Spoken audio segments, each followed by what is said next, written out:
Yes. Hi, I'm Shez. I'm Gav. And this is our Beneteau Oceanis 430. We made our dream a reality. Welcome aboard to Astrid the Wombat.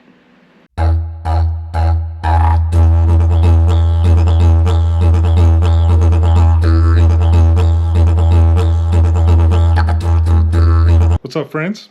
I've got to tell you, if you can secure a marina berth in southeast Queensland, specifically in Brisbane, in a hurry, you have won the lotto. Isn't that right? Yeah, it's hard to get one, especially for the size of our boat. Yeah. Yeah. So in our marina precinct in Manly in Brisbane, it's the largest marina precinct in the Southern Hemisphere. There's 4 different marinas in there. There's Royal Queensland Yacht Squadron, where you've got to be a gazillionaire to have a boat in there or suck up a lot, and we're neither of those. There's the small boat marina, which obviously we can't go into. There's the something else. The Manly Harbour Trailer Boat Club. Oh, the Trailer Boat Club. Manly Yacht Club. Yeah, the Yacht Club. And East Coast Marina, which is what we've managed to secure. Yeah, so we did it. Yeah, we won the lotto. We have a spot for our boat, which is, really when exciting. When we say we, Sharon did that. I didn't do it. Stoked.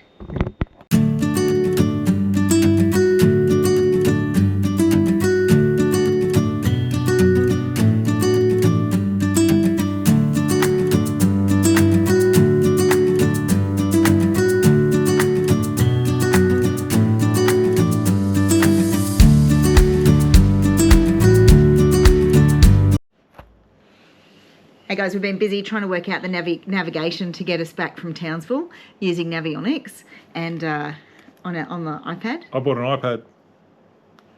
And we're not very good at it. So our very first attempt puts us 600 nautical miles across land.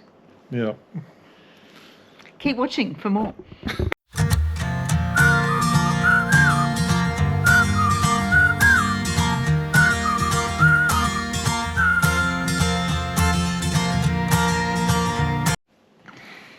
So remember we said that we were hoping that we could get Dave, who is the previous owner of the boat, to hopefully sail back with us, given that we've never pulled up a sail before and we don't know what we're doing. He met me and decided he didn't want to do it. Not quite. He actually had work commitments and couldn't, and his work commitments, and we were on a timeline with our work, so it just didn't come off. We knew that. I took off to the States to see my daughter and grandies, and Gav went off to a conference in Melbourne. Yep. So at that conference, I re-met a friend from maybe 25 years ago, and his name's Dave Graham, and top bloke. I actually worked for him. He was my boss at one stage, so it was really cool to catch up. He still likes Gav. Yeah, he still wants to be my friend. He's a nice guy, genuinely top bloke. Anyway, so we were just chatting. What are you doing? What are you doing? He's telling me about. He's got a plane and he's a pilot, and he's also got the same sort of business that I do. And we're just chit-chatting, and he goes, "Oh, have you got any adventure in your life happening?" And I said, "Yeah, we just bought a yacht." And we're going to sail it back from Townsville. And he goes, "Oh, you've done heaps of sailing, have you?" I said, "No, not a bit." He goes, "Oh, have you got any crew?" And I said, "No, actually, the guy just pulled out." And he said, "I'll come with you." I went, "Really?" And he went, "Yeah." And he goes, "Hey, Connie," that's his wife's name. "Connie, come over. Do you want to go sailing from Townsville to Brisbane with Gav and Shez?" And she goes, "Oh, yeah, sure." She never met Sharon. So anyway, they're so cool. And they were like, "Yeah, no worries, let's do it." And you know what? They did. So they're really cool. So we had one FaceTime with them all together just to say what we're going to do and to do a bit of planning. And Dave downloaded Navionics. Thankfully, he could get things working a lot better than we could, or we did get better at it.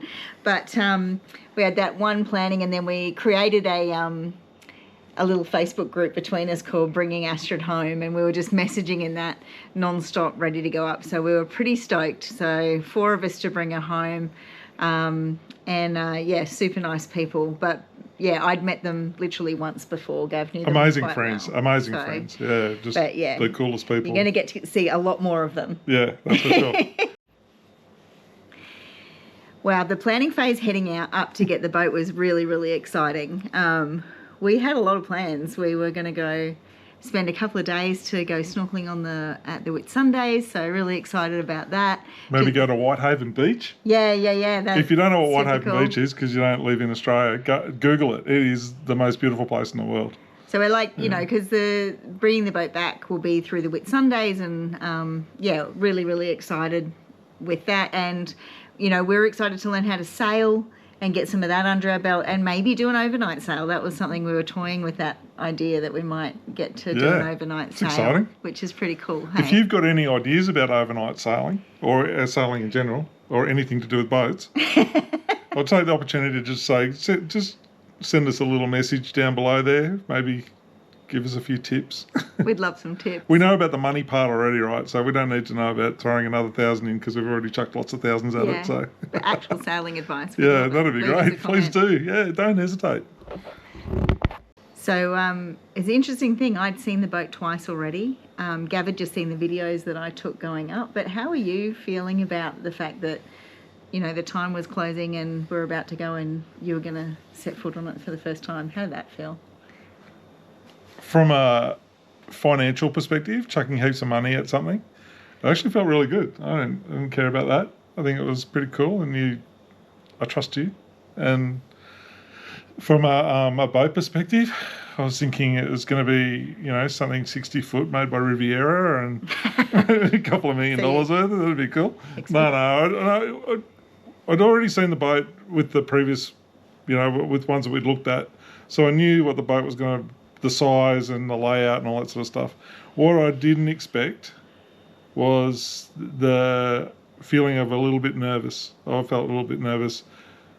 Just, I don't know, it was really, or maybe it was just like excited. I was probably excited because, you know what, we've spent a lot of time thinking about our future and what it involves. We've seen a lot of the world, and we just haven't seen it from the water. So I was maybe excited and nervous at the same time. I don't know.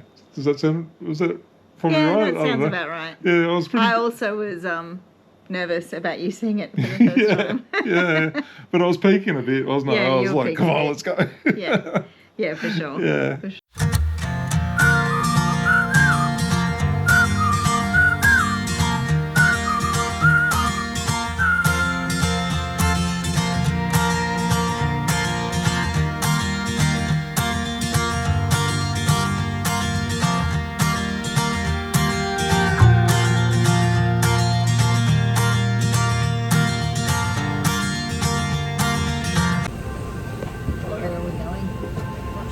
To Townsville. Why? Get our boat. Going to get the boat, and Dad gets to see it for the first time, and we're very excited. It's we just watched the Melbourne Cup in the Cornerscope, and just boarded the flight. So it's a 2-hour flight from Brisbane to Townsville, as opposed to our 8-day sail back. And we'll keep you updated. See you guys.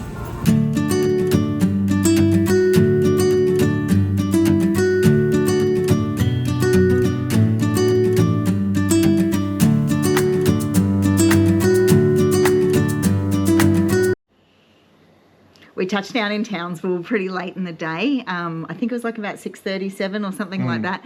And we had a hire car. We jumped straight in the hire car and went straight to Dan Murphy's, or we like to call it Uncle Dan's. Uncle Dan's is a bottle shop, for alcohol shop, for those that don't know what Uncle Dan is. And we stocked up on the essentials first. So so I had a voucher for 500 Australian dollars for Uncle Dan's, and I think we spent about $900 on booze. And for Americans, just our alcohol is a hell of a lot more expensive than yours, so it's not quite as bad as what you're thinking. But like a bottle of Jim Beam here is $60, for example. So a big bottle, but the thing with that is that we were planning this massive party, and then once we'd bought all the grog, we were putting it in the car, and I looked at Sharon and said, "We don't know how to sail.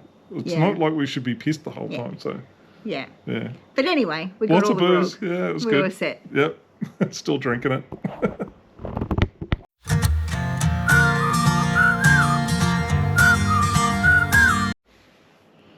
Once we got all the alcohol and checked into our hotel, because we're staying in a hotel for the first night.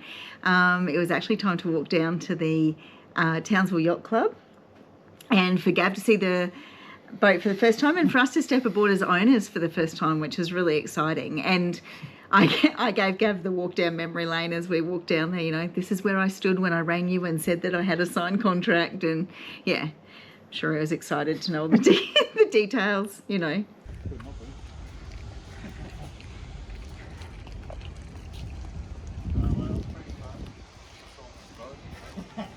You know I'm homeless, right? Yeah, I know. That's all right. We will be soon. We live on this minute. Oh, do you want me to take my shoes off, get in on your boat?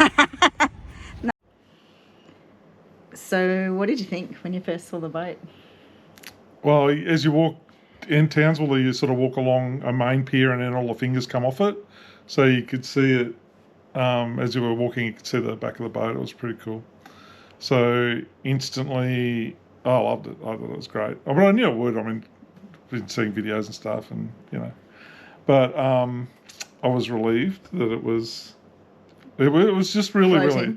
No, it wasn't a piece of crap, you know, like it was really, really loved and looked after. And the guy that owned it, Dave, he another Dave, sorry about all the Daves, but he just spent a lot of time from an engineering perspective and mechanical perspective, making sure that thing was perfect for him, not for us, but for him. And it really was. I mean, knew everything. Had a brand new motor in it, had 100 hours on it. It's got a brand new windlass, brand new sails. Rigging was 2 years old. I mean, it was just ticked every single freaking box. And I was so pumped that it was legit, you know, it really was. And could you stand up under the Dodger? Yeah, I could stand up under the Dodger. That was a big thing, apparently. But anyway, it was good for me that I could stand up under the Dodger, even on the highest part.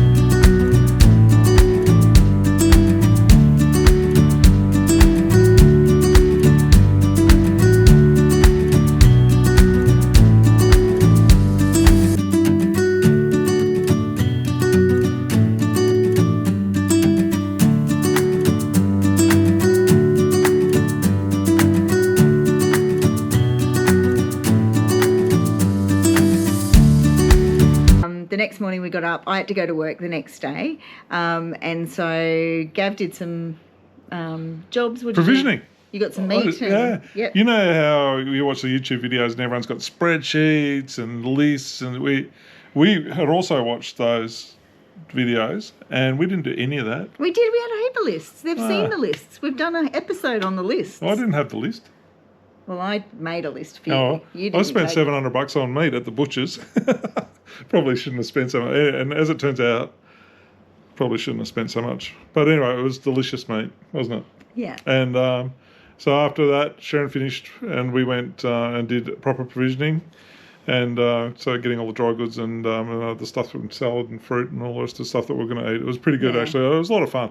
We told the checkout girl all about what we were doing. I think we told everybody we saw what we were doing. We were so excited. So we did that. We all the provisioning and... So what would be your favourite thing out of all the provisioning that we got? The one favourite thing? The chuppa chups. I agree. And if Dave Graham, if you're on this, comment, like and subscribe and comment and tell us if that's what your favourite thing is. And Connie? Comment about what your favourite chuppa chup flavour is. And this is going to be important for future episodes. So you need to lock in what your favourite chuppa chup flavour is now. For Americans, chuppa chups are suckers. We call them lollipops. You call them suckers. They call them suckers. Are you serious? Lollipop suckers, yeah. I feel like a sucker knowing that. Anyway, that night we went to the pub with Dave again. And then the next day we had a heap of jobs to do. So Dave and Connie were busy flying down from Atherton, where they live in far north Queensland. We went and... That's the pointy bit of Australia. Yep. Isn't it? We went and got fuel, filled up all the jerry cans. We had to get stuff from the chemist. somebody forgot his prescription. We had to go to BCF. Oh, because when we got to the airport, they wouldn't let us take the fishing reel through security with fishing line on it. So I bought a Penn Senator fishing reel, and it was an older one, and I had it I just had it done up by a guy who's just the nicest guy, and he was like so excited about this old Penn Senator reel. Anyway, I rate it. I think it's great to be able to reuse stuff. So, and it came out so nice. He polished all the metal and all the bearings and everything. Actually, I don't think it is. Whatever, it doesn't matter. He made it look beautiful. So I got it spooled with 80-pound braid. Was it braid? Anyway, no, 80-pound mono, beg your pardon. And I was excited. It was like 400 metres of that, and it was cost a bit of money. I got to the airport with it. I just had it in my backpack. The guy goes, "No, you might want to choke someone with it." Yeah. Like, what do you mean? How stupid! Like, you could use your phone cord if you really wanted to do that, or your headset that they give you with the line on it. Anyway, so Gav stood at the security and hand pulled off. I was pretty angry. However much line was on that reel. Anyway, looked like a giant afro at the end on this line. Yeah, and so anyway, then we had to go to BCF. Then it was on the Thursday that we had to go to BCF and get more line put on. Re-put on. Back when we got to Townsville at the other end, we got it put on. Yeah. More put on. And also, we had the exciting arrival of Connie and Dave, which we neglected to film because we're clearly shit at this. And so we didn't film them arriving at all. But they got there, and pretty soon after we gave them a walkthrough of the boat. And then pretty soon after that, we actually got our first sailing lesson from Dave. We went out on the boat and... Dave, the previous owner. Dave. Let's just say that for now. Dave, the previous owner, and Dave Graham. Okay. Yeah. And, so many Daves. And, so we went out, had our first sailing lesson with Dave, the previous owner, and we went to the fuel dock with the boat and filled it up with fuel. So we'll show you a bit of that video. There's not a lot because I got really seasick. I got really seasick on that, and I didn't want to tell anybody. He's in there going, "Shez, pull the rope," and I'm like, "Oh my God, piss off!" in my head. And I'm like, and it was like sailing on a mirror too. Yeah, it was so flat, and I was so seasick. Anyway, and that was pretty much our day. Like, we packed up the boat. We did. We got on it that night with the Grahams. Oh yeah, we got on it with the Grahams. Their daughter Grahams lives at and Townsville. Heather. Hey Heather, and also we got boat neighbours that came over and had drinks with us as well. That's and wished right, us luck because the plan was to leave the next morning. They thought we were idiots at too. 5 o'clock. So yeah, we did. We took off at 5. Yeah, and actually the video of us at the start of our videos came from those people. They took that as we were leaving. And I'm going to play that again for the end of this because that was actually us taking off at 5 in the morning and heading to Brisbane. So on our very first by ourselves. Yeah. So, yeah. It's pretty cool. Yeah. Yeah.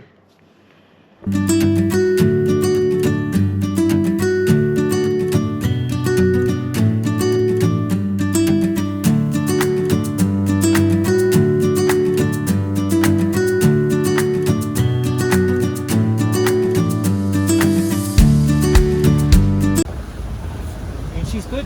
Full sail up to about 20 knots. Right, that's right. If it was going gusting over 20 regularly, I would be reefing. Or if you knew it was going to get filled up, I would reef once it sort of hit the 20. Yeah. Or probably a bit before it hit 20. Right. If you knew it was going to get a bit higher. Yep. But yeah, it's pretty good up to about 20 knots full sail. Yeah, right. Depends on how adventurous you are, whether you want to put the paddle under the water. No. Yeah. I'll get back. All those black dots is someone's put a comment. Oh, okay. So you tap on any of these anchors, so that boat has left a comment. So then you click on it, and there you go, anchoring information. So information.